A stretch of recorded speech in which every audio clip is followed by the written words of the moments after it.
दोस्तों नमस्कार, this is Alok Tripathi. UPSI की अगली क्लास में अब हम शुरुआत कर रहे हैं मूल कर्तव्य से।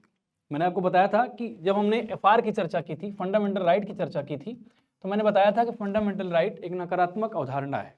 नकारात्मक अवधारणा इस सेंस में है कि ये स्टेट की एब्सोल्यूट पावर को, यानी स्टेट की अत्यधिक शक्ति को नियंत्रित करती है और एक नागरिक के मूल अधिकार को सुरक्षित करती है। उसके बाद हमने चर्चा की थी डीपीएसपी की, जिसमें यह बताया था कि डीपीएसपी का मूल प्रावधान जो किया गया, उस प्रावधान के पीछे उद्देश्य क्या था। उस प्रावधान के पीछे उद्देश्य था स्टेट की शक्ति के साथ साथ स्टेट को ये बताना कि आपको किसी देश के लोक कल्याण में, किसी देश के नागरिक के कल्याण में क्या क्या करना चाहिए, कैसे कैसे योजनाएं चलानी चाहिए। तो ये डीपीएसपी में हमने चर्चा की थी और डीपीएसपी को ये भी बताया था कि ये जो है इनफोर्सेबल नहीं है, यानी इसको किसी न्यायालय में चैलेंज नहीं किया जा सकता है, क्योंकि अगर स्टेट इस काम को करता है तो अच्छी बात है, और नहीं करता तब भी आप स्टेट के खिलाफ न्यायालय में नहीं जा सकते हैं। वहीं अगर फंडामेंटल राइट्स की बात करें तो फंडामेंटल राइट्स अगर वायलेट होता है, अगर इसका उल्लंघन होता है, तो आप स्टेट के खिलाफ कोर्ट में जा सकते हैं। तो ये चीज़ें हमने बताई थी, इन चीज़ों की चर्चा की थी। अब अगला स्टेप है मूल कर्तव्य। मूल कर्तव्य जो है ये एक इम्पॉर्टेंट फिनोमिना है, एक इम्पॉर्टेंट लक्षण है भारतीय संविधान का, एक इम्पॉर्टेंट सेगमेंट है। अब जब आप अधिकार की बात करते हैं, आपको कहावत आपने सुनी होगी बुजुर्गों से कि अधिकार पर ही फोकस नहीं रहना है, अधिकार पर ही फोकस नहीं रहना है, बल्कि ये भी देखना है कि आपके कर्तव्य क्या हैं। कर्तव्य क्या हैं, यानी नागरिकों के कुछ कर्तव्य होने चाहिए, जिन कर्तव्यों के माध्यम से आप उस देश को कैसे आगे बढ़ा सकते हैं, आप उस देश के आगे बढ़ने में योगदान कैसे दे सकते हैं।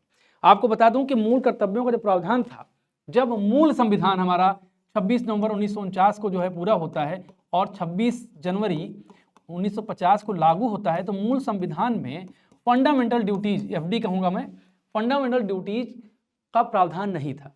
इसका प्रावधान कब किया गया? तो इसका प्रावधान किया गया है 42वें संविधान संशोधन 1976 के द्वारा। आपको पता है कि 42वां संविधान संशोधन 1976 जो है, 42nd अमेंडमेंट जो एक्ट है, ये एक तरह से भारत का मिनी कॉन्स्टिट्यूशन कहा जाता है। अब कई लोगों के दिमाग में एक सवाल आएगा कि मिनी कॉन्स्टिट्यूशन क्यों कहा जाता है?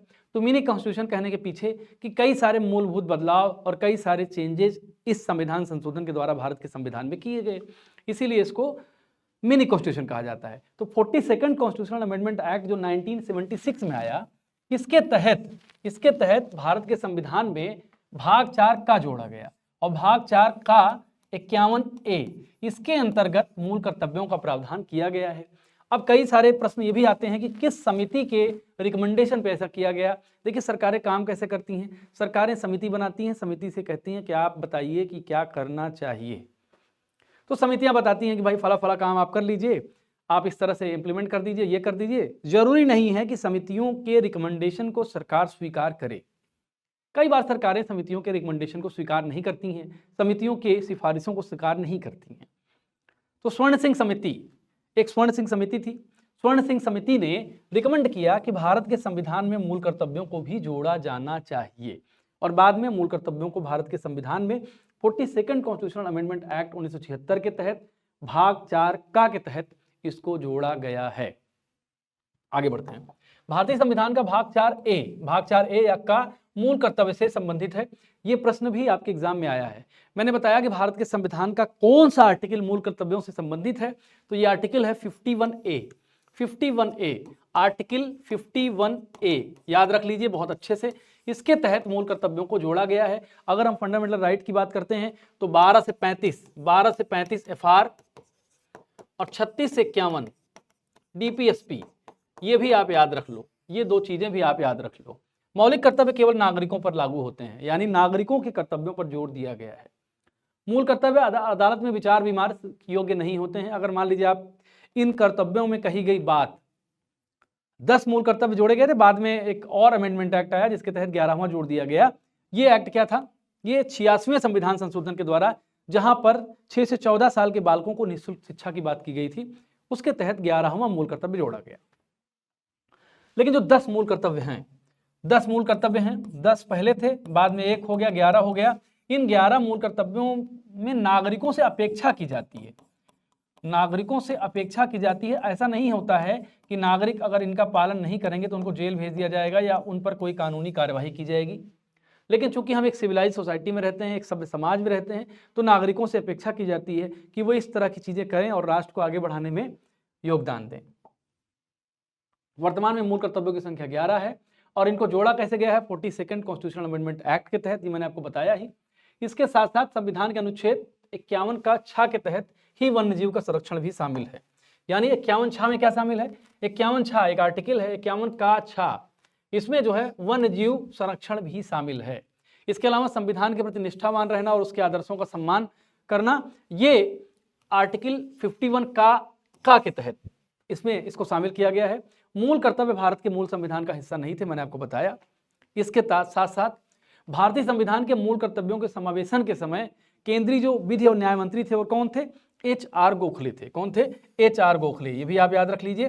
कब थे, 42 कॉन्स्टिट्यूशनल अमेंडमेंट कब आया, अभी ऊपर देखिए 1976 में the then Indira Gandhi government में HR गोखले क्या थे, विधि और न्याय मंत्री थे।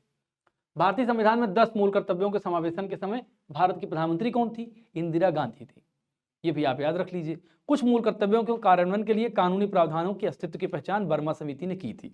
यानी वर्मा समिति ने यह बताया कि जो FD हैं, मूल कर्तव्यों का कार्यान्वयन बेहतर तरीके से हो, इसके लिए कुछ कानून भी बनाने पड़ेंगे। अगर कानून बन जाएंगे तो फिर ये मूल कर्तव्य क्या हो जाएंगे, मूल कर्तव्य बाध्यकारी हो जाएंगे। ऐसा वर्मा कमेटी के रिकमेंडेशन में रखा गया था। आगे बढ़ते हैं। अब संघीय कार्यपालिका और विधायिका की हम चर्चा करेंगे। संघीय कार्यपालिका और विधायिका की चर्चा करेंगे। इसके तहत थोड़ी सी बातचीत हम पहले कर लें, फिर आगे बढ़ेंगे और संघीय कार्यपालिका और विधायिका की चर्चा करेंगे। देखिए, आपको पता है मैं जब बार बार बात करता हूं तो ये कहता हूं, एक बात बहुत इंगित करता हूं, और वो बात क्या है, मैं कहता हूं कि जो भारत की कार्यपालिका है, पहले हम कार्यपालिका की चर्चा करते हैं। भारत की जो कार्यपालिका है, भारत की कार्यपालिका का निर्माण कहां से होता है, तो ये निकलती है विधायिका से। विधायिका से कार्यपालिका का निर्माण होता है। यानी कार्यपालिका विधायिका के प्रति क्या होती है, उत्तरदायी होती है। भारत की जो संसदीय प्रणाली है, भारत की जो डेमोक्रेसी है, इसको संसदीय लोकतंत्र कहा जाता है। संसदीय लोकतंत्र में केंद्र स्तर पर 2 सदन होते हैं, लोकसभा, राज्यसभा, और कार्यपालिका का जो चयन किया जाता है ये लोकसभा और राज्यसभा से किया जाता है। और इसके शीर्ष पर कौन होता है, इसके शीर्ष पर होता है प्रेसिडेंट। और प्रेसिडेंट की मदद के लिए क्या होती है, कैबिनेट मिनिस्टर्स होते हैं, काउंसिल ऑफ मिनिस्टर्स होती है, मंत्रिपरिषद होती है जो प्रेसिडेंट की मदद करती है। हालांकि व्यवहार में सारी पावर मंत्रिपरिषद के पास ही होती है, लेकिन संवैधानिक प्रमुख कौन होता है, वो प्रेसिडेंट होता है। ये बात आपको क्लियर हो गई होगी। अब इसमें भी कार्यपालिका जो होती है वो 2 तरह की होती है। अगर हम कार्यपालिका की शक्ति के संदर्भ में चर्चा करें, कार्यपालिका की शक्ति के संदर्भ में बात करें, अगर एग्जीक्यूटिव के शक्ति के संदर्भ में बात करें तो ये 2 तरह की होती है। पहली जो कार्यपालिका होती है वो होती है नाम मात्र की कार्यपालिका, नाम मात्र की, जिसको संवैधानिक कार्यपालिका कहा जाता है, संवैधानिक कार्यपालिका। और इसको क्या कहते हैं, इसको डिज्योर कहा जाता है, डिज्योर ये होती है। और दूसरी जो होती है वो वास्तविक कार्यपालिका होती है, वास्तविक कार्यपालिका होती है। वास्तविक कार्यपालिका का मतलब यह है कि असली शक्ति जो होती है, वास्तविक कार्यपालिका में असली शक्ति समाहित होती है। संवैधानिक प्रमुख भले ये होते हैं, लेकिन असली वास्तविक कार्यपालिका में वास्तविक शक्ति यहाँ पर समाहित होती है, वास्तविक शक्ति यहाँ पर समाहित होती है। और ये होती है मंत्रिपरिषद, काउंसिल ऑफ मिनिस्टर्स कहा जाता है अंग्रेजी में, काउंसिल ऑफ मिनिस्टर्स कहा जाता है इसको अंग्रेजी में। और उसको चेयर कौन करता है, उसका लीडर कौन होता है, वो होता है प्राइम मिनिस्टर। और इनको कहते हैं डिफैक्टो। भारत में चूंकि संसदीय लोकतंत्र है, जैसा इंग्लैंड में है वैसा ही भारत में है, इसलिए इंग्लैंड की तरह ही भारत की कार्यपालिका को निर्मित किया जाता है। इंग्लैंड की तरह ही भारत में विधायिका और कार्यपालिका का विस्तार है। विधायिका और कार्यपालिका की प्रकृति है, उसका नेचर है। इंग्लैंड में क्या होता है, जैसे भारत में है, इंग्लैंड में क्या होता है, इंग्लैंड में जो नाम मात्र की कार्यपालिका होती है या वास्तविक कार्यपालिका होती है, तो नाम मात्र की कार्यपालिका भारत में क्या होती है, ये प्रेसिडेंट होते हैं, राष्ट्रपति होते हैं। मैं इंग्लैंड और भारत को एक साथ ले चलूंगा, थोड़ा समझिएगा, क्योंकि हमारा सिस्टम वहीं से है। भारत में प्रेसिडेंट होते हैं, वहाँ कौन होता है, क्राउन, वहाँ क्राउन होता है, किंग भी कह सकते हैं आप। वहाँ राजा होता है, नाम मात्र का कार्यपालिका राजा होता है। और वास्तविक कार्यपालिका कौन होती है? ये मैंने बताया कि ये होती है काउंसिल ऑफ मिनिस्टर्स, और इंग्लैंड में भी यही सेम स्थिति क्रिएट की जाती है। तो ये एक डिफरेंस है जिसको समझने की जरूरत है। संवैधानिक कार्यपालिका कुछ है, वास्तविक कार्यपालिका कुछ है। इसके अलावा एक चीज और देखेंगे, जैसे भारत में क्या होता है, भारत में संसद की अगर हम बात करें, अगर हम संसद की बात करें, विधायिका जहां पे कानून बनाते हैं लोग, पार्लियामेंट क्या होती है? जनता की इच्छाओं की अभिव्यक्ति होती है। ये भारत में दो तरह से है, एक लोकसभा है और एक राज्यसभा है।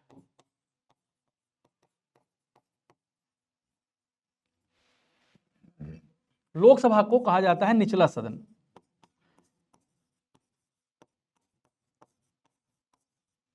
और राज्यसभा को कहा जाता है उच्च सदन।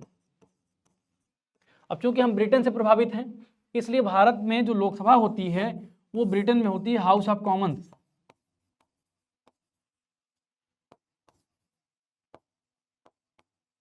हाउस ऑफ कॉमन ब्रिटेन में होती है, और राज्यसभा की जगह पे होती है हाउस ऑफ लॉर्ड्स, वहां भी उच्च सदन ही होता है। अब निम्न सदन उच्च सदन का मतलब क्या है? निम्न सदन का मतलब होता है जो जनता के द्वारा चुने गए डायरेक्टली प्रतिनिधि यहाँ शामिल होते हैं। और राज्यसभा में जो पढ़े लिखे, बहुत बेहतर, जिन्होंने सामाजिक, आर्थिक, राजनीतिक, कलात्मक या खेल, सचिन तेंदुलकर के बाद खेल भी जुड़ गया इसमें, उसमें उनका बहुत योगदान रहता है, तो उनको जो है राज्यसभा भेजा जाता है। लेकिन जो कार्यपालिका होती है, मैं ये क्यों बता रहा हूं, जो कार्यपालिका होती है, जो एग्जीक्यूटिव होती है, एग्जीक्यूटिव यानी मंत्रिपरिषद कह लीजिए आप, एग्जीक्यूटिव जो रिस्पॉन्सिबल होती है वो निचले सदन के प्रति रिस्पॉन्सिबल होती है। ब्रिटेन में भी वो हाउस ऑफ कॉमन्स के प्रति रिस्पॉन्सिबल होती है, और भारत में भी वो लोकसभा के प्रति रिस्पॉन्सिबल होती है। ऐसा क्यों होता है? इसके पीछे भी अपनी एक स्टोरी है, इसके पीछे भी अपनी एक फिलॉसफी है। क्या फिलॉसफी है? फिलॉसफी क्या है ये देख लेंगे। देखिए, जो लोकसभा होती है, लोकसभा जो होती है वो directly elected by the people, यानी प्रत्यक्षता सामान्य जो नागरिक होते हैं, नागरिकों के द्वारा निर्वाचित होते हैं। ये नागरिकों के द्वारा निर्वाचित, यानी इनको नागरिक वोट देते हैं और नागरिक कहते हैं कि आप हमारे सांसद हैं। ये डायरेक्ट नागरिकों के द्वारा निर्वाचित लोग होते हैं जो लोकसभा में पहुंचते हैं। भारत में लोकसभा की जो सदस्य संख्या है वो 545 के आसपास है। अब चूंकि भारत के नागरिक इन लोकसभा सांसदों को भेज रहे हैं, इसका मतलब है कि ये लोकसभा सांसद भारत के नागरिकों की इच्छाओं की अभिव्यक्ति कर रहे हैं, यानी ये सदन में जाकर भारत के नागरिकों की इच्छाओं की अभिव्यक्ति कर रहे हैं। और अगर भारत के नागरिकों की इच्छा लोकसभा के माध्यम से अभिव्यक्त हो रही है, तो कार्यपालिका को लोकसभा के प्रति ही रिस्पॉन्सिबल होना चाहिए। कार्यपालिका को लोकसभा के प्रति ही रिस्पॉन्सिबल होना चाहिए। क्यों रिस्पॉन्सिबल होना चाहिए? क्योंकि भी किसी भी लोकतंत्र में, किसी भी डेमोक्रेसी में आप अगर वो डेमोक्रेसी शब्द इस्तेमाल कर रहा है कोई भी देश, तो डेमोक्रेसी का जो सेंटर होता है, केंद्र बिंदु कौन होता है?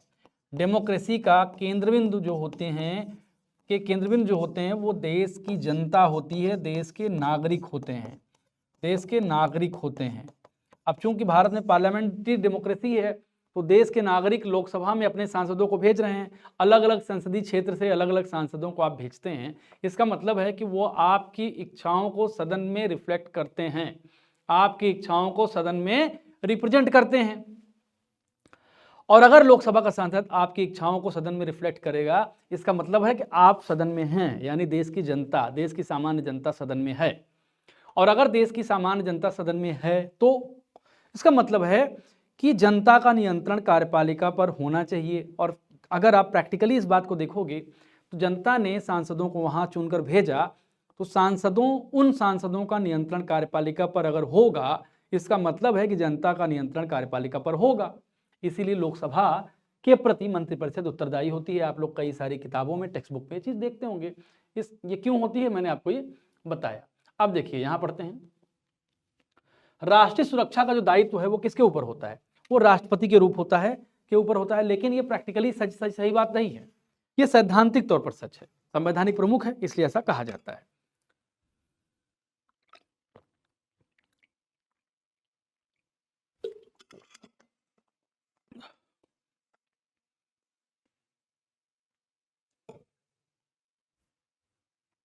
राष्ट्रीय सुरक्षा का जो दायित्व है वो किसके ऊपर है? वो राष्ट्रपति के ऊपर होता है। राष्ट्रीय सुरक्षा का जो दायित्व है वो राष्ट्रपति के ऊपर होता है। आगे बढ़ेंगे। राष्ट्रीय सुरक्षा का दायित्व राष्ट्रपति के ऊपर होता है। भारत के संविधान के अनुच्छेद 54 के अनुसार राष्ट्रपति का जो निर्वाचन होता है, तो इससे क्या पता चल रहा है? इससे पता चल रहा है कि राष्ट्रपति के निर्वाचन की व्यवस्था भारत के संविधान के आर्टिकल 54 में की गई है। इस बात को याद कर लीजिए आप। किसमें? आर्टिकल 54 में की गई है। इसके अनुसार राष्ट्रपति के निर्वाचन में क्या क्या शामिल होते हैं? संसद के दोनों सदनों के निर्वाचित सदस्य की बात कर रहा है। देखिए, निर्वाचित, इसमें राष्ट्रपति के द्वारा जो मनोनीत सदस्य होते हैं, राष्ट्रपति के द्वारा मनोनीत सदस्य हिस्सा नहीं लेते हैं। अब इसके पीछे भी अपनी एक फिलॉसफी है। इसके पीछे क्या फिलॉसफी है? क्योंकि राष्ट्रपति के द्वारा जो मनोनीत सदस्य होंगे वो ऑब्वियसली क्या होगा? मंत्रिपरिषद रिकमेंड करती है, राष्ट्रपति उस पर चयन करता है, मुहर लगाता है। इसका मतलब है कि अगर इन 12 सदस्यों को जोड़ दिया जाएगा तो सरकार के खेमे में 12 लोगों को आपने पहले से दे दिया। इसीलिए मनोनीत सदस्यों को राष्ट्रपति के निर्वाचन में शामिल नहीं किया जाता है। अब संसद के दोनों सदनों के निर्वाचित सदस्य होते हैं और राज्यों के विधानसभाओं के निर्वाचित सदस्य शामिल होते हैं। इसमें विधान परिषद के जो सदस्य होते हैं वो वोटिंग क्या करते हैं? नहीं करते हैं। ध्यान रखिएगा, विधान परिषद के सदस्य वोटिंग नहीं करते हैं। आगे बढ़ते हैं। भारतीय संविधान का अनुच्छेद 55 क्या कहता है? ये राष्ट्रपति की चुनाव प्रक्रिया यानी इलेक्शन जो प्रोसेस होती है उसकी बात करता है। अनुच्छेद 55 इलेक्शन प्रोसेस की बात करता है। अनुच्छेद 56 क्या करता है? अनुच्छेद 56(1) के अनुसार राष्ट्रपति अपने पद ग्रहण के दिन से 5 वर्ष की अवधि तक पद धारण करता है। हालांकि 5 वर्ष के पहले भी महाभियोग की प्रक्रिया से राष्ट्रपति को हटाया जा सकता है। भारत के राष्ट्रपति को हटाने की प्रक्रिया संसद में महाभियोग कहलाती है। केंद्रीय सतर्कता आयुक्त की नियुक्ति भारत का राष्ट्रपति करता है।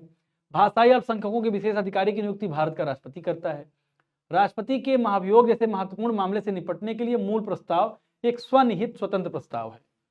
अनुच्छेद 64 तथा अनुच्छेद 89(1) के अनुसार उपराष्ट्रपति राज्यसभा का पदेन सभापति होता है। अब हम उपराष्ट्रपति पे आ गए हैं। देखिए, रिवीजन बैच है तो बहुत सारी चीजें आपको ऐसी लगेंगी कि हमने स्किप किया है, लेकिन वो इसलिए किया है क्योंकि आपको ज्यादा इंपॉर्टेंट चीजें ही पढ़ने को मिलें। तो रिवीजन बैच के दृष्टिकोण से इस बात को ध्यान रखिएगा।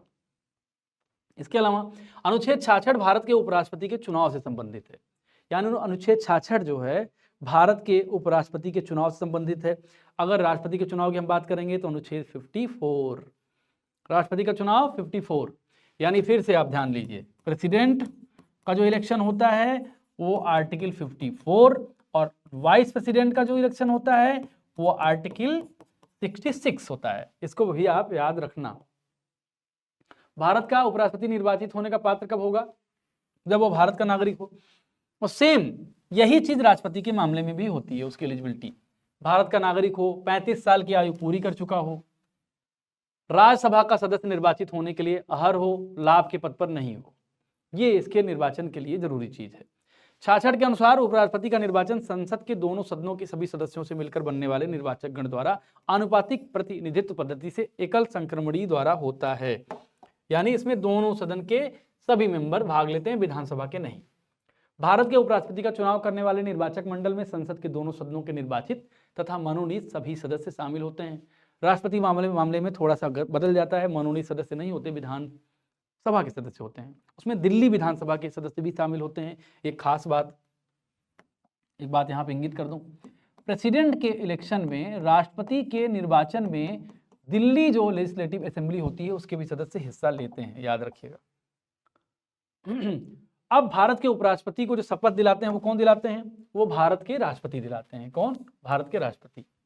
राष्ट्रपति या उपराष्ट्रपति के निर्वाचन से उत्पन्न सभी विवादों का जो निपटारा करता है वो उच्चतम न्यायालय करता है। और उच्चतम न्यायालय किस अनुच्छेद के तहत करता है? तो अनुच्छेद 71, अनुच्छेद 71 के तहत उपराष्ट्रपति या राष्ट्रपति के बीच अगर कोई निर्वाचन से संबंधित विवाद होता है तो उसका निपटारा भारत का उच्चतम न्यायालय करता है। अब उपराष्ट्रपति को हटाने का जो प्रस्ताव है वो केवल राज्यसभा में प्रस्तुत किया जा सकता है। भारत के उच्चतम न्यायालय के पास राष्ट्रपति और उपराष्ट्रपति के चुनाव के विवादों का निर्णय लेने का मूल, अनन्य और अंतिम अधिकार होता है।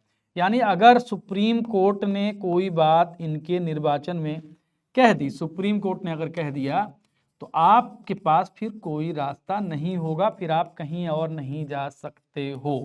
ये बात भी आप दिमाग में रखना। आगे बढ़ते हैं। सरकार को जनता का पैसा खर्च करने की अनुमति संसद के विनियोग अधिनियम से संसद देती है। भारतीय संविधान में अनुच्छेद 72 के अंतर्गत राष्ट्रपति को क्षमादान करने की शक्ति है। यानी आर्टिकल 72 अनुच्छेद 72 के तहत राष्ट्रपति के पास ये अधिकार है कि वह किसी व्यक्ति को क्षमादान दे सकता है। राज्यसभा के मनोनीत सदस्य भारत के उपराष्ट्रपति के चुनाव में मत देने का अधिकार रखते हैं। राष्ट्रपति के चुनाव में उन्हें मत देने का अधिकार नहीं है, क्योंकि राष्ट्रपति ही इन्हें मनोनीत करते हैं। यूपीएससी के एग्जाम में पूछा गया क्वेश्चन है। 44th कॉन्स्टिट्यूशनल जो अमेंडमेंट एक्ट आया 1978 में, जनता पार्टी की सरकार थी तब, इसमें अनुच्छेद 74(1) में एक परंतु जोड़ा गया, जिसके तहत राष्ट्रपति को मंत्रिपरिषद द्वारा दी गई सलाह को पुनर्विचार किए जाने के लिए वापस भेजने का अधिकार दिया गया। राष्ट्रपति ऐसे पुनर्विचार के पश्चात दी गई सलाह के अनुसार कार्य करेगा। यानी अगर मंत्रिपरिषद ये कहती है कि राष्ट्रपति महोदय ये काम आप करो, ये कार्य आप करो, और राष्ट्रपति को लगता है कि उस पर पुनर्विचार होना चाहिए, तो मंत्रिपरिषद को लौटा सकता है। पहले ऐसा नहीं था, ये 44th कॉन्स्टिट्यूशनल अमेंडमेंट के तहत जोड़ा गया है। अनुच्छेद 74 में उल्लिखित है कि राष्ट्रपति को सहायता और सुझाव देने के लिए एक मंत्रिपरिषद होगी। यही मंत्रिपरिषद असली जो है कार्यपालिका है, यही वास्तविक कार्यपालिका है। इसी को वास्तविक कार्यपालिका मैंने कुछ देर पहले कहा है। यानी असली शक्ति यही होती है। असली शक्ति का इस्तेमाल तो प्रधानमंत्री ही करते हैं अपनी मंत्रिपरिषद के साथ, राष्ट्रपति को रिकमेंडेशन करते हैं, राष्ट्रपति को काम करना ही होता है, क्योंकि राष्ट्रपति मंत्रिपरिषद की इच्छा के विरुद्ध नहीं जा सकते हैं। बहुत करेंगे, एक बार पुनर्विचार करके लौटा देंगे भाई कि आप फिर से भेजिए, लेकिन फिर प्रधानमंत्री और मंत्रिपरिषद भेज देगी तो राष्ट्रपति को वो काम करना ही पड़ेगा। कहने का मतलब है कि वास्तविक जो कार्यपालिका होती है वो प्रधानमंत्री और मंत्रिपरिषद में निहित होती है, लेकिन जो कॉन्स्टिट्यूशनल जो पावर होती है, कॉन्स्टिट्यूशन संवैधानिक जो प्रमुख होते हैं वो होते हैं राष्ट्रपति। इस बात को भी आप दिमाग में रखिएगा।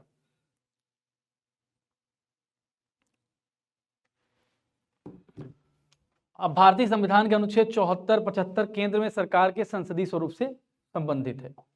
भारत के प्रधानमंत्री को भारत के राष्ट्रपति द्वारा नियुक्त किया जाता है। अब भारत के प्रधानमंत्री ऐसा थोड़ी ना है किसी को भी नियुक्त कर देंगे। ये भी बहुत इंटरेस्टिंग बात है। देखिए, संविधान में कई सारी चीज़ें ऐसी मिल जाएंगी आपको जो आपको लगेगा यार कि ये मतलब कह रहा है कि राष्ट्रपति नियुक्त करेगा, तो इसका मतलब क्या राष्ट्रपति किसी को नियुक्त कर देगा? ऐसा नहीं होता है।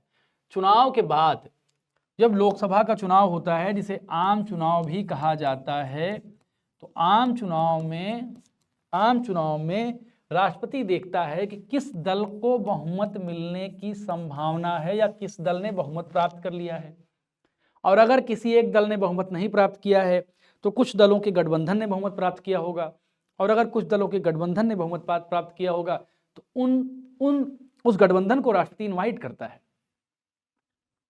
ऐसा थोड़ी है कि बीजेपी 240 सीट जीतती है और एनडीए गठबंधन इतनी सीटें जीतता है कि वो सरकार बना सकता है, तो राष्ट्रपति के पास ये पावर है कि यूपीए गठबंधन को बुला ले। ऐसा नहीं होता है। राष्ट्रपति को भान होगा कि जिस दल की सरकार बन सकती है, जो दल सदन में बहुमत साबित कर सकता है, उसी को बुलाएगा। सेम इसी तरह का काम राज्यपाल भी करते हैं। तो ये बात दिमाग में रखिएगा कि ऐसा नहीं है, संविधान में लिखा गया है कि नियुक्त करता है, लेकिन ये सैद्धांतिक तौर पर सही है। राष्ट्रपति अगर प्रधानमंत्री की नियुक्ति करता है तो सैद्धांतिक तौर पर सही है। सैद्धांतिक तौर पर ये बात सही है, लेकिन व्यवहारिक तौर पर यह बात सही नहीं है। इसके अलावा जब राष्ट्रपति प्रधानमंत्री की नियुक्ति कर देता है तो पीएम ये रिकमेंड करते हैं कि उनकी मंत्रिपरिषद में कौन कौन से सदस्य होंगे। तो पीएम ये रिकमेंड करते हैं और राष्ट्रपति को ये रिकमेंडेशन मानना ही होता है। अब भारतीय संविधान का जो अनुच्छेद 75 है, प्रधानमंत्री की नियुक्त करने का अधिकार राष्ट्रपति को देता है। भारत का केंद्रीय मंत्रिपरिषद लोकसभा के प्रति उत्तरदायी है। मैंने आपको पहले ही बताया था, भारत की केंद्रीय मंत्रिपरिषद। भारतीय संविधान का अनुच्छेद 75 उल्लेख करता है कि मंत्रिपरिषद सामूहिक रूप से लोकसभा के प्रति उत्तरदायी होगी। ये बात अनुच्छेद 75 में कही गई है, ध्यान रखिएगा। प्रधानमंत्री और उनके मंत्रिपरिषद को गोपनीयता की शपथ भारत का राष्ट्रपति दिलाता है। यानी मंत्रिपरिषद में जो भी चर्चाएं होती हैं, जो भी चर्चाएं मंत्रिपरिषद में होती हैं, ये अपेक्षा की जाती है कि उन चर्चाओं को कोई मंत्री बाहर लीक नहीं करेगा, क्योंकि कई बार ये इन्फॉर्मेशन इतने सेंसिटिव होते हैं कि कई तरह से राष्ट्रहित को प्रभावित कर सकते हैं। मान लीजिए वैदेशिक मामलों में कोई रणनीति की बात हुई और किसी मंत्री ने जाके बाहर बयान दे दिया, तो उससे क्या होगा, भारत की अंतर्राष्ट्रीय जो स्थिति होगी वो प्रभावित होगी। या मान लीजिए कोई ऐसी सेंसिटिव इशू हुआ है, कोई वित्तीय निर्णय लेने की बात कर रही है सरकार और कोई मंत्री महोदय बाहर गए और उन्होंने ये बात रख दी, तो भारत की जो वित्तीय प्रणाली है, जो फाइनेंशियल सिस्टम है भारत का, जिसमें शेयर मार्केट वगैरह आते हैं, वो भी बहुत ज़्यादा प्रभावित होते हैं। तो इससे राष्ट्र की पूरी स्थिति प्रभावित होती है। इसलिए मंत्रियों से अपेक्षा की जाती है कि जो बातचीत हो, मंत्रिपरिषद की बैठक में जो बातचीत हो, वो बाहर आप उसको जाहिर ना करें। अब भारत के प्रधानमंत्री को सरकार के प्रमुख के रूप में माना गया है, जबकि राष्ट्रपति को देश के प्रमुख के रूप में माना गया है। परिपाटी के आधार पर समय समय पर संसदीय राजभाषा समिति के अध्यक्ष के रूप में केंद्रीय गृह मंत्री को चुना गया है। भारतीय संविधान का अनुच्छेद 76 क्या कहता है? भारत के महान्यायवादी से संबंधित है ये। भारत में जो कार्यपालिका होती है उसमें महान्यायवादी का भी जिक्र होता है। कार्यपालिका राष्ट्रपति, मंत्रिपरिषद और महान्यायवादी, इन 3 चीजों से बनती है। विधायिका जो बनती है वो Lok Sabha plus Rajya Sabha plus president, यानी कार्यपालिका और विधायिका दोनों जो है राष्ट्रपति से मिलकर बनती है। भारत के महान्यायवादी की नियुक्ति कौन करता है? राष्ट्रपति करता है। भारतीय संविधान के संदर्भ में भारत के महान्यायवादी की पदावधि की कोई निश्चित अवधि नहीं है, राष्ट्रपति इसको कभी भी हटा सकता है। भारत के महान्यायवादी के पारिश्रमिक का निर्धारण करने का अधिकार भारत के राष्ट्रपति के पास है। भारत का सर्वोच्च कानून अधिकारी भारत का महान्यायवादी होता है। अनुच्छेद 88 के अनुसार महान्यायवादी को लोकसभा और राज्यसभा की कार्यवाही में भाग लेने का अधिकार है, लेकिन भाग लेने पर सब पर जोर दीजिएगा, वोट देने का अधिकार नहीं है भैया। वोट वो नहीं दे सकता है, भाग ले सकता है, वो अलग बात है। ऐसा नहीं वोटिंग कर देगा। भारतीय संविधान के तहत भारत की संसद में राज्यसभा, लोकसभा और भारत के राष्ट्रपति शामिल हैं। राष्ट्रपति द्वारा राज्यसभा में 12 सदस्य मनोनीत किए जाते हैं, ये मैंने आपको बताया ही। संसदीय और विधानसभा क्षेत्रों की सीमाओं के समायोजन के में आदेश द्वारा परिसीमन आयोग की सीमांकन निर्धारित करता है। भारत के संविधान के अनुच्छेद 82 और 170 प्रत्येक राज्य के पुनः समायोजन और प्रादेशिक क्षेत्रों में उसके विभाजन के लिए प्रावधान करते हैं। अनुच्छेद 83 क्या कहता है? राज्यसभा का विघटन नहीं होता है, अर्थात यह एक स्थायी सदन है। राज्यसभा का विघटन नहीं होता है, यह एक अस्थायी सदन है। राज्यसभा के यथासंभव निकटतम 1/3 सदस्य प्रत्येक 2 वर्ष की समाप्ति पर सेवानिवृत्त हो जाते हैं। राज्यसभा के लिए चुने गए या नामांकित सदस्यों का कार्यकाल 6 वर्ष का होता है, यानी राज्यसभा का जो कार्यकाल होता है वो 6 साल होता है। 6 साल होता है राज्यसभा का कार्यकाल, और राज्यसभा का सदस्य चुने जाने की न्यूनतम उम्र जो है वो 30 साल है। लोकसभा में यही चीज 25 साल है। अब इसका मतलब है कि अगर कोई पीएम बनना चाहता है तो वो लोकसभा का मेंबर भी हो सकता है, राज्यसभा का मेंबर भी हो सकता है, यानी पीएम बनने की न्यूनतम आयु क्या हो जाएगी? वही न्यूनतम आयु होगी जो सांसद बनने की न्यूनतम आयु होगी, और लोकसभा में सांसद बनने की न्यूनतम आयु 25 साल है। लोकसभा सदस्य जनता द्वारा प्रत्यक्ष निर्वाचन से चुने जाते हैं, मैंने आपको बताया था।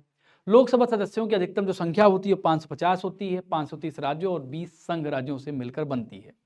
अब अनुच्छेद 334 के तहत राष्ट्रपति द्वारा लोकसभा में एंग्लो इंडियन समुदाय के 2 सदस्यों को नियुक्त किया जाता था, लेकिन 104th कॉन्स्टिट्यूशनल अमेंडमेंट 2019 के तहत इसको खत्म कर दिया गया है।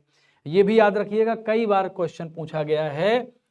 एंग्लो इंडियन का जो प्रावधान भारत के संविधान के तहत था, जिसमें लोकसभा में 2 सदस्य नियुक्त किए जाते थे, इसको 104th कॉन्स्टिट्यूशनल अमेंडमेंट के द्वारा एबॉलिश कर दिया गया, खत्म कर दिया गया, और राज्यों में भी खत्म कर दिया गया। अनुच्छेद 85 के अनुसार लोकसभा के सत्र की अंतिम बैठक और आगामी जो सत्र होगा प्रथम बैठक के लिए नियत तारीख के बीच 6 माह से अधिक अंतर नहीं होगा।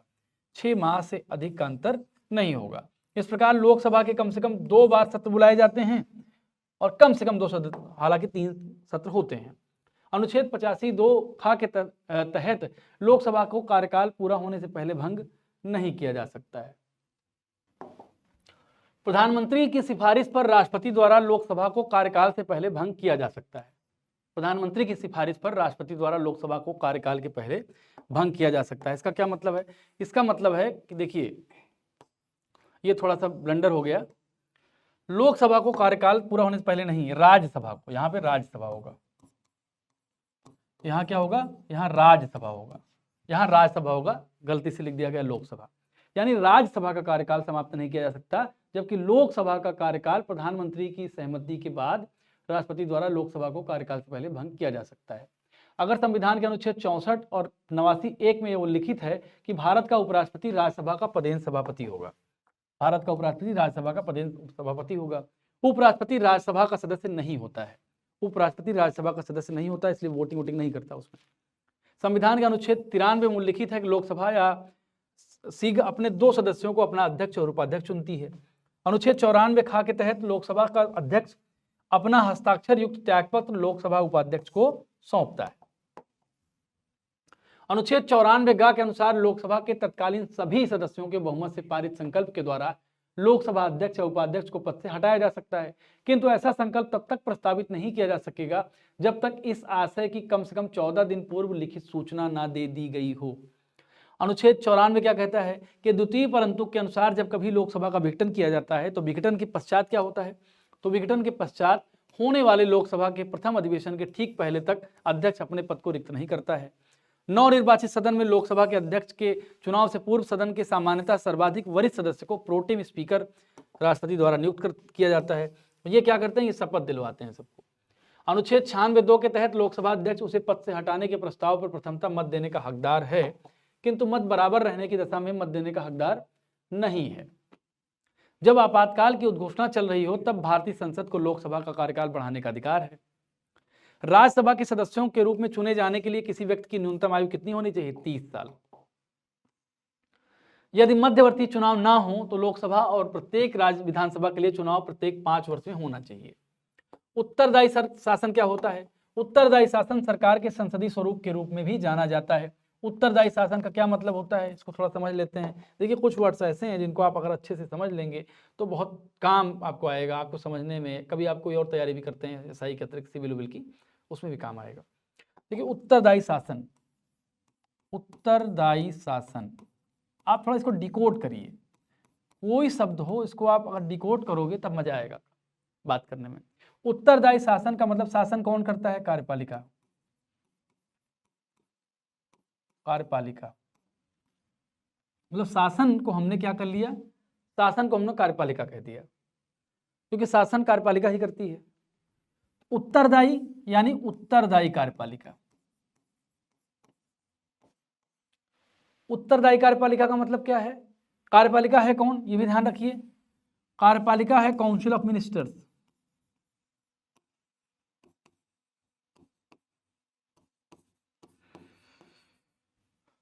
काउंसिल ऑफ मिनिस्टर्स, मंत्रिपरिषद। यानी उत्तरदायी शासन का मतलब ये है कि ये कह रहा है कि मंत्रिपरिषद को उत्तरदायी होना चाहिए। उत्तरदायी किसके प्रति होना चाहिए, तो उत्तरदायी होना चाहिए पार्लियामेंट के प्रति, और पार्लियामेंट में भी लोकसभा के प्रति। और अगर लोकसभा के प्रति मंत्रिपरिषद उत्तरदायी है तो इस शासन को पार्लियामेंट्री डेमोक्रेसी कहा जाता है, संसदीय लोकतंत्र कहा जाता है। यही बात यहाँ पे कही गई है, इसलिए आप डिकोड करिए और इसको समझिए।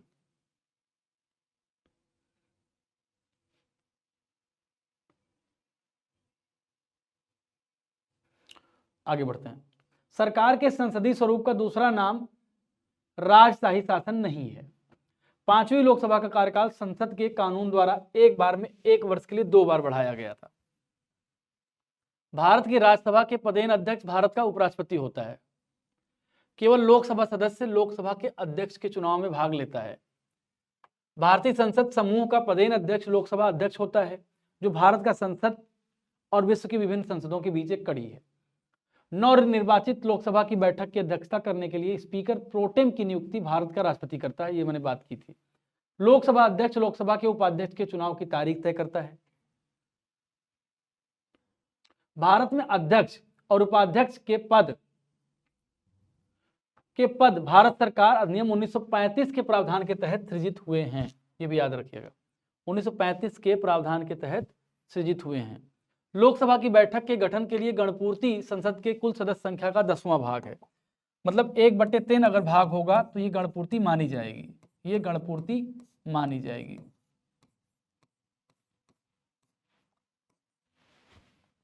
गणपूर्ति पूरा करने के लिए लोकसभा में 55 लोकसभा सदस्य की उपस्थिति अनिवार्य है। 55 कैसे? क्योंकि 550 कुल सदस्य होंगे, तो इसका बटे 10 करेंगे तो लगभग 55 आएगा। अब अनुच्छेद 101 के तहत लोकसभा अध्यक्ष अपने कास्टिंग वोट का प्रयोग केवल तब करते हैं जब किसी विषय पर मतदान में सत्ता पक्ष और विपक्ष दोनों के वोट बराबर होने के कारण टाई की स्थिति हो।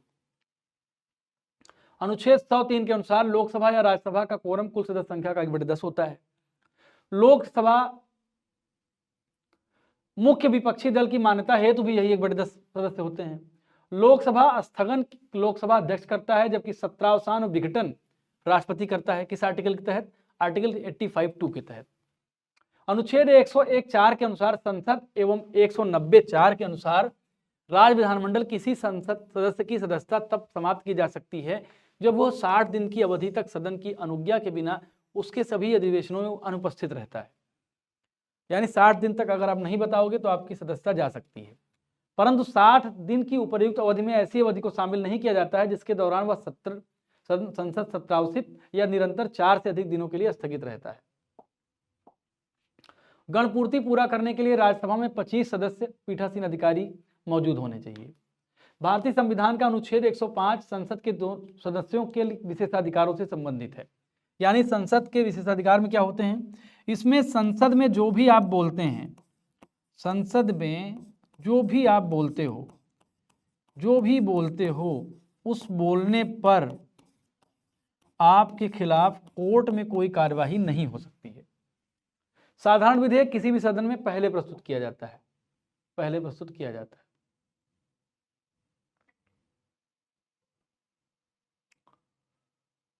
संविधान के अनुच्छेद 108 में संसद के दोनों सदनों के संयुक्त बैठक का उपबंध है, लेकिन यह संयुक्त बैठक संविधान संशोधन के तहत नहीं होती है। संविधान संशोधन में संयुक्त बैठक का प्रावधान नहीं होता है। भारतीय संसद की पहली संयुक्त बैठक 1961 में आयोजित की गई थी। संसद के दोनों सदनों की संयुक्त बैठक बुलाने का अधिकार भारत के राष्ट्रपति के पास है। लोकसभा के अध्यक्ष संसद के दोनों सदनों की संयुक्त बैठक की अध्यक्षता करते हैं। संसद के दोनों सदनों की संयुक्त बैठक की अध्यक्षता लोकसभा का अध्यक्ष करता है। अनुच्छेद 118 अध्यक्ष की अनुपस्थिति में संसद की संयुक्त बैठक लोकसभा का उपाध्यक्ष करता है। संविधान के अनुच्छेद 108 के अनुसार दोनों सदनों का संयुक्त अधिवेशन तब आयोजित होता है जब किसी विधेयक पर विचार करने और उसे पारित करने में दोनों सदनों में मतभेद हो। कोई विधेयक धन विधेयक है या नहीं, इसका निर्णय कौन करता है? लोकसभा अध्यक्ष करता है। आर्टिकल 110(3) के अनुसार भारतीय संविधान का अनुच्छेद 110 धन विधेयक को परिभाषित करता है। किसी विधेयक को धन विधेयक के रूप में लोकसभा अध्यक्ष प्रमाणित कर सकता है। राज्यसभा अधिकतम 14 दिन तक धन विधेयक को रोक सकती है। 14 दिन तक राज्यसभा के पास अधिकार है कि वह किसी धन विधेयक को रोक सकती है। धन विधेयक सर्वप्रथम लोकसभा में प्रस्तुत किया जाता है। संविधान के अनुच्छेद 109(1) के अनुसार धन विधेयक राज्यसभा में पुनः स्थापित नहीं किया जा सकता है। अनुच्छेद 109(2) के अनुसार धन विधेयक लोकसभा द्वारा पारित किए जाने के पश्चात राज्यसभा को उसकी सिफारिशों के लिए पारितोषित या प्रेषित किया जाता है, जिसे राज्यसभा अधिकतम 14 दिन तक ही रोक सकती है। राज्यसभा के मनोनीत सदस्य राष्ट्रपति के चुनाव में मत नहीं दे सकते, जबकि उपराष्ट्रपति के चुनाव में मत देते हैं। मैंने बात की थी। शून्य बजट सबसे पहले 1960 के उत्तरार्ध में अमेरिका में शुरू किया गया था, ये बात भी आप याद रखिएगा। शून्य आधारित बजट में गत वर्षों के व्यय संबंधी आंकड़ों को कोई महत्व नहीं दिया जाता है। इस प्रणाली में कार्य इस आधार पर किया जाता है कि अगली अवधि के लिए बजट शून्य है, जब तक कि प्रत्येक रुपए की मांग का किसी भी कार्य या परियोजना या क्रिया या औचित्य नहीं दिया जाता है। शून्य बजट में प्रत्येक नई अवधि के लिए सभी खर्चों को न्यायोचित होना चाहिए। भारतीय संविधान का अनुच्छेद 112 वार्षिक वित्तीय विवरण से संबंधित है। इसी को बजट कहा जाता है। क्या कहा जाता है? बजट। इसी को बजट कहा जाता है। अनुच्छेद 112(3) के तहत राष्ट्रपति के वेतन भत्ते, राज्यसभा के सभापति और उपसभापति तथा लोकसभा के अध्यक्ष और उपाध्यक्ष के वेतन और भत्ते, सर्वोच्च न्यायालय के न्यायाधीशों को वेतन भत्ते और पेंशन, उच्च न्यायालयों के न्यायाधीशों की पेंशन। ध्यान रखिएगा, उच्च न्यायालय के पेमेंट जो करती है वो राज्य सरकार करती है, लेकिन पेंशन जो होती है वो कहाँ भारित होती है?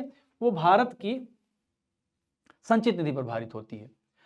नियंत्रक महालेखा परीक्षक के वेतन भत्ते, पेंशन आदि भारत की संचित निधि पर भारित होती है। लोकसभा का प्रथम चुनाव 25 अक्टूबर 1951 से 21 फरवरी 1952 तक चला था। प्रथम लोकसभा का पहला अधिवेशन 13 मई 1952 को शुरू हुआ था। क्षेत्रफल के आधार पर 5 बड़े लोकसभा निर्वाचित जो क्षेत्र हैं वो लद्दाख है पहले नंबर पे, लद्दाख, फिर बाड़मेर राजस्थान में है, कच्छ गुजरात में है, अरुणाचल पूर्व, अरुणाचल और अरुणाचल पश्चिम है। क्षेत्रफल की दृष्टि से सबसे छोटा जो लोकसभा क्षेत्र है वो लक्षद्वीप है, 30.29 वर्ग किलोमीटर है। 15 मई 1952 को गणेश वासुदेव मावलंकर, जीवी मावलंकर कहा जाता है, लोकसभा के प्रथम अध्यक्ष बने थे। वर्तमान में 18वां लोकसभा का अध्यक्ष जो है वो ओम बिरला है।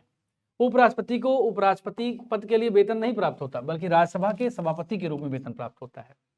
राज्यसभा का सदस्य निर्वाचित होने के लिए न्यूनतम आयु कितनी होनी चाहिए? 30 साल। राज्यसभा की निश्चित सदस्य संख्या 250 है, जिसमें राज्यों संघीय क्षेत्रों से 238 से अधिक सदस्य नहीं हो सकते।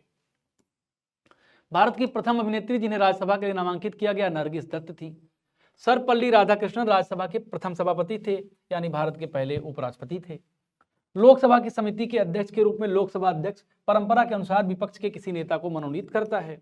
इस समिति में कुल 22 सदस्य होते हैं, इसमें लोकसभा से 15 और राज्यसभा से 7, यानी लोक लेखा समिति में 15 लोकसभा के लोग होते हैं और 7 राज्यसभा के। प्राक्कलन या आकलन समिति की अगर हम चर्चा करें, एस्टिमेट कमेटी, इसमें समिति में सदस्यों की संख्या 30 होती है, इसके सदस्य केवल लोकसभा से ही होते हैं। सरकारी उपक्रम समिति की अगर बात करें तो 22 सदस्य होते हैं, जिसमें लोकसभा से 15 और राज्यसभा से 7 सदस्य मनोनीत होते हैं, 7 सदस्य इसमें रखे जाते हैं। अनुच्छेद 85(2) ख के अनुसार राष्ट्रपति लोकसभा भंग कर सकता है। संसद के दोनों सदनों को संदेश भेजना और संबोधित करना अनुच्छेद 86 के अंतर्गत राष्ट्रपति का अधिकार है। संविधान के अनुच्छेद 108 के अनुसार किसी विधेयक पर दोनों सदनों के मध्य अगर गतिरोध की स्थिति होती है तो संयुक्त बैठक राष्ट्रपति द्वारा आहूत की जा सकती है। भारतीय संविधान के अनुच्छेद 123 के अनुसार उस समय को छोड़कर जब संसद के दोनों सदन सत्र में हो, विशेष परिस्थितियों में अध्यादेश जारी कर सकता है। राष्ट्रपति द्वारा घोषित अध्यादेश की शक्ति कानून के समतुल्य होती है। 123(2) के अनुसार राष्ट्रपति द्वारा जारी अध्यादेश को संसद के दोनों सदनों के सत्र शुरू होने के 6 सप्ताह के अंतर्गत दोनों सदनों द्वारा अनुमोदित किया जाना चाहिए। तो हम लोगों ने यहाँ तक चर्चा कर ली है।